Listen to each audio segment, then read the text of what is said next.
the matter of everybody is once an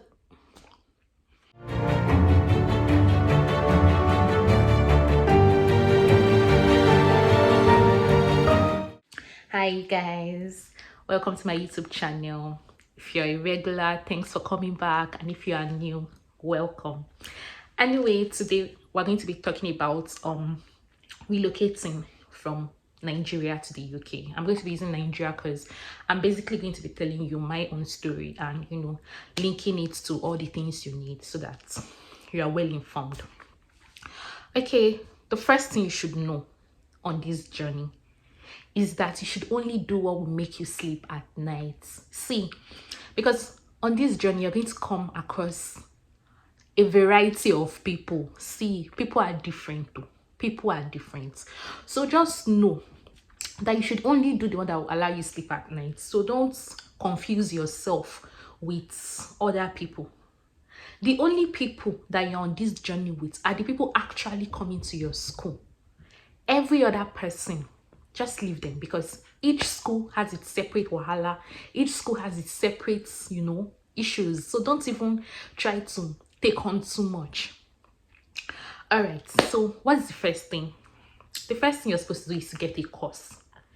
So how do you select a course? How do you know? Personally, I already knew I wanted to do something with data. Like if I have to get a master's again, I'm not particular about getting like a master's in pharmacy because my background is pharmacy, but I didn't really want a master's program in that. I wanted a master's program that I could blend with pharmacy. Do you get? So I thought of data because I already did some work with data in my undergraduate project. So it seemed interesting enough. And I mean, programming has always been nice, that it has that razzle dazzle. So I've always, okay, this could be me, right? It's not easy, but another, you even know me, I like to move from place to place. Let's just focus. We'll talk about that one later. Anyway, as I was saying, I already knew what I wanted to do. But just in case you don't know what you want to do, a very good tip is to check the list, like courses on shortage list or professions on the shortage list. That's a list of jobs or occupations that are in high demand here because they only have few people. You can get that on gov.uk. You can do a simple Google search and it will take you there. So you can go through it and see if there's something you want to do. A good thing about like foreign education is that you don't necessarily need to have done that stuff in your undergraduates. They have conversion courses for many different disciplines, so you can easily find something you want to do. Okay, so say now you've gotten a course. Next thing is to find a school. This is a little tricky because you might already have schools in mind that you were considering. But anyway, you can still link the two somehow. So how do you do that? It's very simple. If you already know the school's website, just go to the school's website and check if they offer that course. Another option is for you to just put that course and put the school on Google and you'll be able to find out if they do. For example, mine now, I can easily say MSc Data Science and Artificial Intelligence, University of Suffolk, and put it on Google. It will come out because they offer the course. So as soon as you know that they offer the course, that's good. My advice, choose like 4 or 5 schools. Okay, I'm going to give a list of things you should use in considering these schools, but at least map out some schools. Maybe to start, you can even map out 10 schools like that. Just do the course you want. Then you're now going to do the real work after you must have chosen that. Okay, so let's move to the next part. What are the things you're supposed to consider when choosing a school? Once again, I'm reminding you that everybody's path on this journey is different. So you see it evidently in this school decision making. So now you've gotten your course. You've gotten a list of schools, maybe 10, maybe even 20. You can even check all the schools that do it in the UK. Now, you need to factor yourself here. All of us know the reason why we are coming here. For some people, they actually want a master's program. Like me, mine is not just about, I want to leave Nigeria, I want to jackpot. I actually wanted a master's. So it was very important to me that whatever master's I choose, is beneficial to me in the long run. It is not just a means to an end. If for you it is a means to an end, you already know what to do. On this journey, some people have their complete money. So even if they see a school that says it's 50 million naira, they are ready to pay. What this person will be looking at when deciding which school to go would be different from you, that you know that is anyhow it is. Some schools offer scholarships. Some schools have no scholarships for you. Some organizations have scholarships. Some do not have. So you need to consider yourself. But for me, I would mention, a few things you should actually note when you're finally deciding which schools you should think of. This is even before you start sending in your applications. But then you can also send in your applications to all of these schools and then decide. It is left to you, but I'll just mention like a few points. So I think the first thing you should actually consider is the cost of studying in that school. Now, some schools, their fees are as low as £10,000, whole university.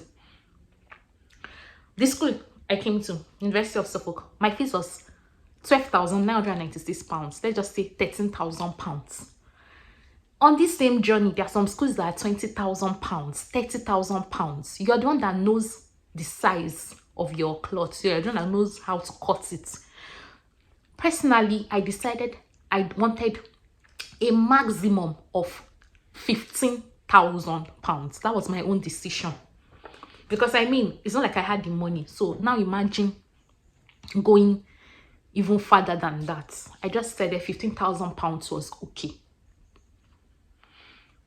If your own is 18, if your own is 20, you just shall know it. And that thing to watch out for is instrumental payments.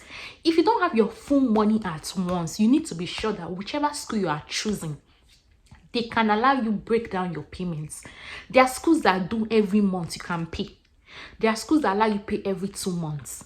There are schools that if you don't pay the full thing at once, they are not doing. There are some schools that the deposit is half of your fees. Some schools, 80% of your fees is deposit. You need to check out all these things before you select. If you know you cannot meet their terms, leave it. Another thing you can do is to ask people in those places if it is like that, if it is actually like that. Because I know of a school, they will tell you that it's compulsory you stick to the regime, like their installment payments. But then the people in that school said, actually, when you get into the school, that you can easily send them messages and explain your situation, and they will allow you to be paying maybe even every month or every 2 months.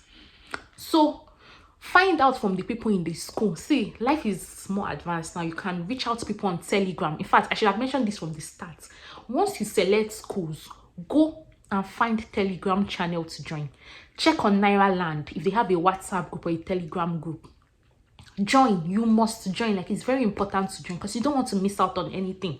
You can even join all of them. Then as you're filtering out the school you want to go to, you can start leaving their groups.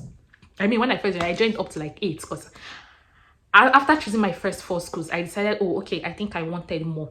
So I selected like another 4 schools just in case. Okay. Brings us to another talk. You can check out for scholarships these schools offer, or if there are any bodies, a body, an organization that is offering scholarships to this school. I'm going to do a separate video to talk about how I got a scholarship, because it was thanks to a scholarship that I'm here. Now, this scholarship, they already had a website. They had a list of schools. So my own was even a little easy because I just went straight to the website and checked all the schools they had. But then this scholarship is for only £10,000. So if I choose a school that is £20,000, even if I get the scholarship, I'll still need to pay another £10,000. So this was something I needed to be conscious of, which is why, as I told you, I was like 15,000 maximum. But eventually I ended up adding like 2 other schools that were like 18,000. Okay, I think another school that was 16, and then 2 other schools that were 18,000. At least let me know, put all my eggs in a little basket. So that was what I did. So you can check. University of Suffolk, for example, they have internal scholarships. So even if I did not get the £10,000 scholarship I got, the original £13,000 school fees, I still got a £3,000 scholarship on it. So normally, even if I did not get the 10,000 on, I would have only had to pay £10,000 because they would have deducted 3,000. And I think this year is even £4,000. They've increased it too. So you see, some schools give as high as £6,000 scholarship. If you have first class, they'll give you £6,000. So these are things you need to, check out before you start applying, so that you know where you are going, you know how much you're supposed to keep in your pocket, different things, sha. So that is on school. You can also check the city. For example, now you don't have money, you plan to work and save up, or you only have half of your money or 3/4 of your money, but you need the rest. How will you get it? You need somewhere that there's work, or at least there's work close by, even if you don't have in that particular city. You need to check out these things. You don't want to go to a place that's so closed up that even if you want to go and work, you'll be on the road for like 2 hours, 3 hours. See, you're going to get tired, because first of all, the most important thing you're coming here is for your education, and you cannot allow it to suffer. So now imagine doing your education and still having to travel long journeys and maybe get even rubbish pay just because you need to pay the rest of your fees. It's going to be really difficult. So these are things you should factor in before you choose a school. Anyway, let's say you factored all of these things, and then I forgot something else I wanted to mention. And that thing you can do on that course you've chosen, find alumni. Just find them, talk to them, ask them, how was your time in this course and in this school? You need to be sure. Remember, I told you some people are coming here for the masters itself. Myself, for example, I made sure to reach out to at least one person from the 4 main schools I was choosing. I talked to them. In fact, some schools offer, they do this thing where you can sign up for a call with an alumni. MMU, for example, because I remember I was on the call with an alumni, and they would tell you how it is there. So things like that can help you decide. I mean, by the time I finished talking to all the alumni of all the schools I chose, I just knew that University of Suffolk was perfect for me, and I ended up choosing it. In fact, I did not even apply for scholarship or anything in any of the other schools I got admission. I just focused on University of Suffolk. So you're the one that knows what is important to you. So you should do your due diligence to find out before you choose a final school. Fine, you can apply to all these schools, but then while you have applied to them, start thinking about these other things that you need. Okay, then next you have to send in an application. So you need some documents before you can send in an application, or you can still send your application, but then you might not get an unconditional offer. So what is a conditional offer, or what is an unconditional offer? Now, a conditional offer is when they give you admission, but then there are still some things you need to do. Sometimes these things can be as simple as, we've not seen your degree certificate, or we've not seen your passport.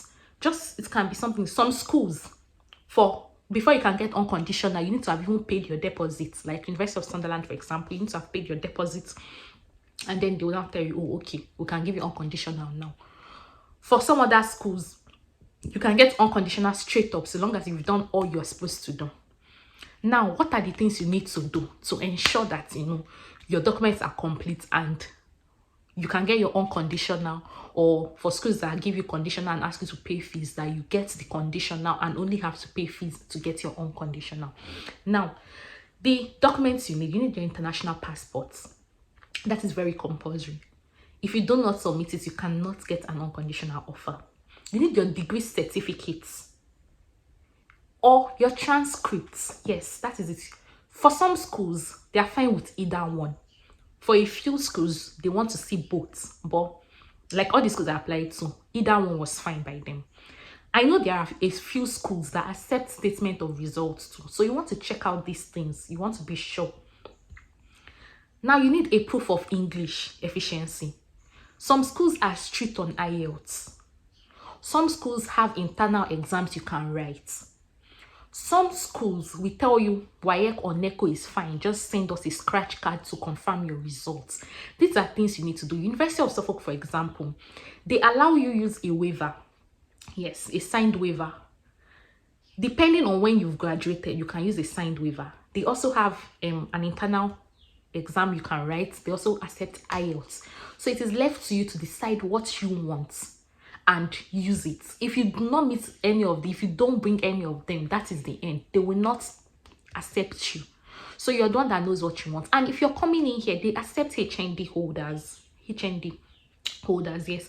But if you're coming with an HND, just know, don't stress yourself delaying. They will not accept a waiver, and they don't accept WAEC or NECO normally. So you can just prepare yourself to write either the IELTS academic, yes, or you can write the internal school exam. I have a few course mates and schoolmates that wrote it and they passed. So it's not something very difficult, but you know what you want, you know how much you can afford to drop. So just think of it and know where you are going. If you know you don't have energy to read and write IELTS, go to schools that accept WAEC, go to schools that accept NECO. Don't stress yourself. These are other things you can use to filter out where you go to. Okay, I've mentioned international passports, degree certificates or transcripts. I've mentioned your IELTS or English proficiency. Okay, you also need your reference letters. My advice is, when you're getting a reference letter, just tell your referee to write it, to address it as to whom it may concern. That way you don't have to stress yourself to keep going back to them that, please sir, please ma, write this one again, write that one again. No, you don't need to do that.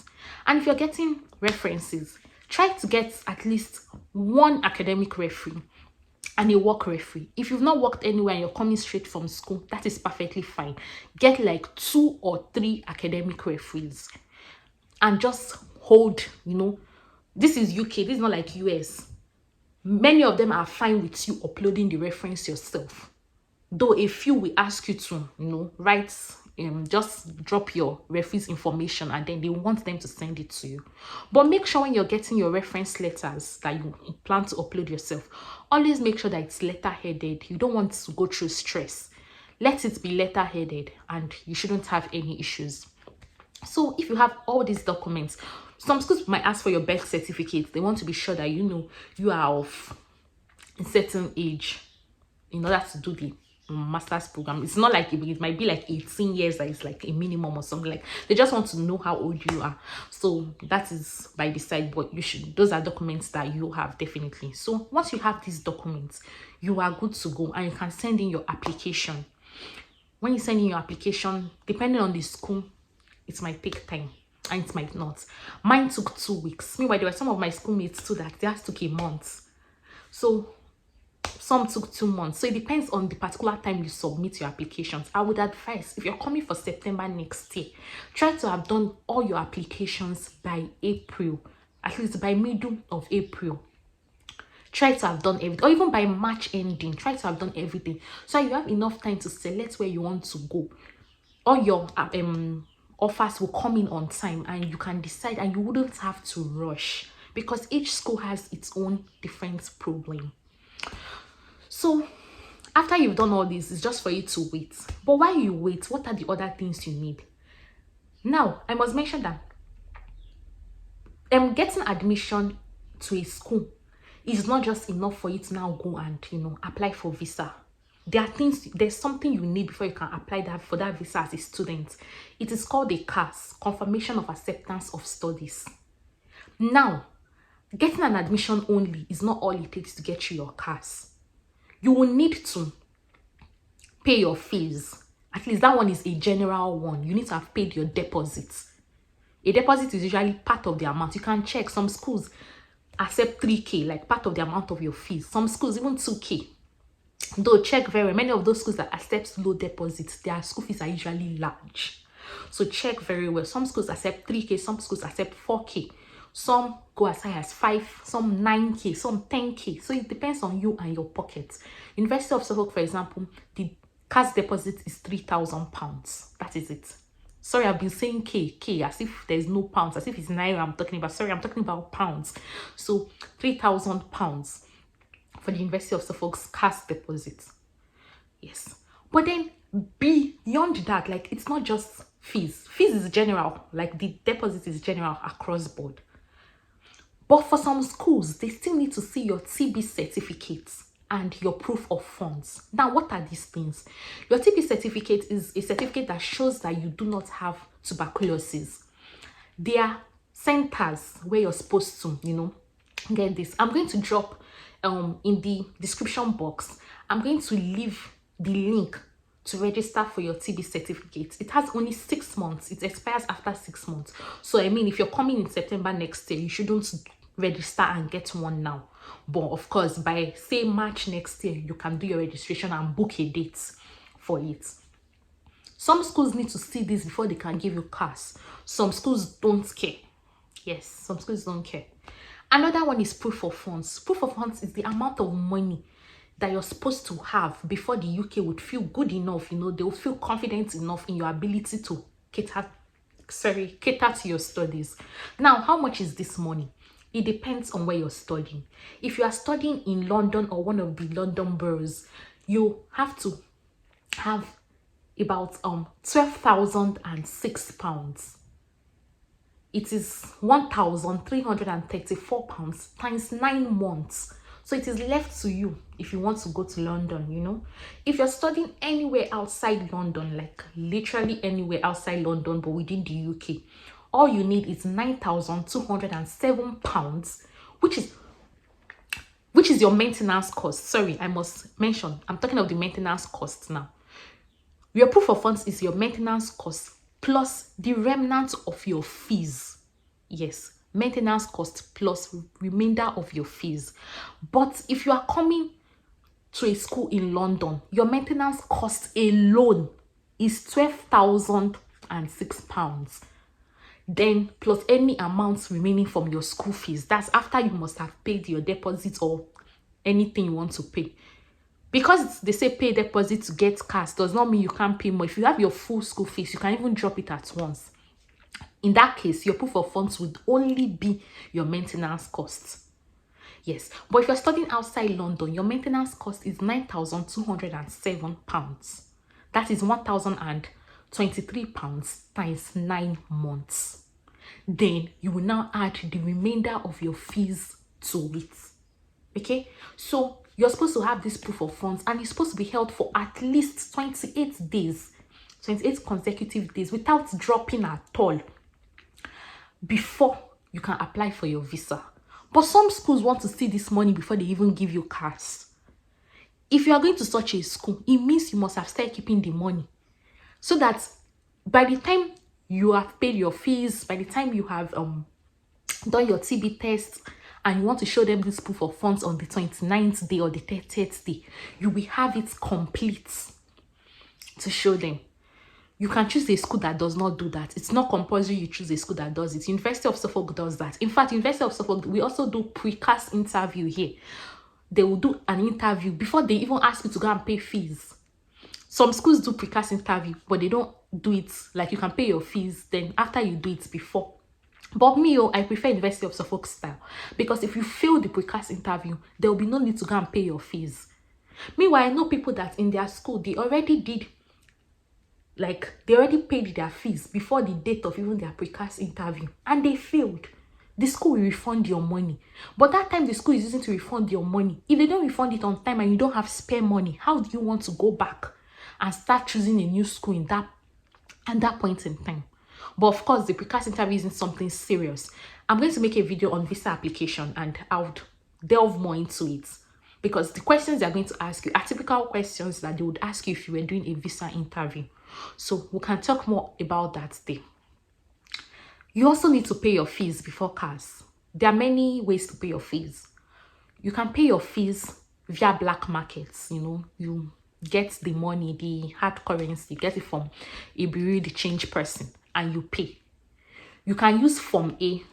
That will be a separate video, because if I start explaining what Form A is and how it works, but I'll just tell you on like a short thing. Form A enables you to pay foreign currency at bank rates, which is better. For example, when I was paying my fees, I paid my fees at 531 naira to £1. Meanwhile, black market at that point was around 780. naira to £1. Do you see the difference? Do you see how much you are going to save?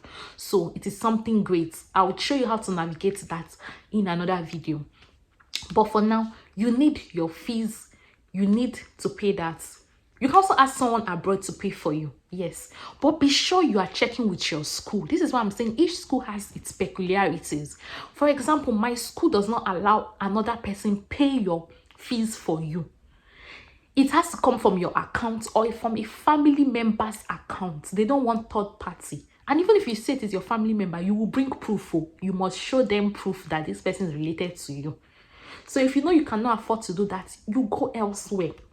These are things that you should be able to check, because they want to, be able to tell the UK if anything should happen, that no, they made sure they did their work to ensure that you are not fraudulent. That is why they do that. And that you are not trying to launder money through them, which, I mean, is understandable because a lot of people do that. So this is just basically it. These are the things you need. These are all the things you actually need to get your CAS. Once you get your CAS, my dear, you are one leg in the UK. Once you get your CAS. So I'm going to stop at this CAS level because I don't want to, over talk the talk. So I'm going to do a short video, to be very short, just to explain how Form A works. So if you want to use Form A to pay your fees, you would know how it is. And then I'm going to do a separate video on the OFS scholarship. I'm going to do a separate video on visa application. Yes, doing your visa application by yourself.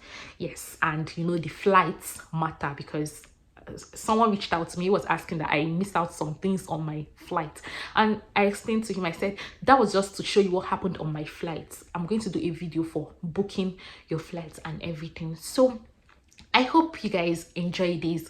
I try to make sure it's very informative, and I try to not make it too long. That's why I'm cutting everything short. So I'm just doing from application stage to CAS stage. So make sure you find out what is happening in your school and like the school you want to go to, so that you are prepared. Each school has its peculiarity. I mean, I've mentioned some things that are happening in my school that are not happening in a lot of other schools.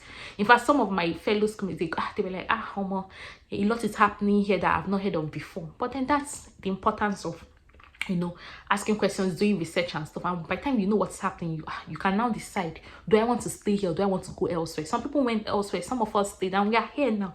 So it's left to you to decide, what do I want?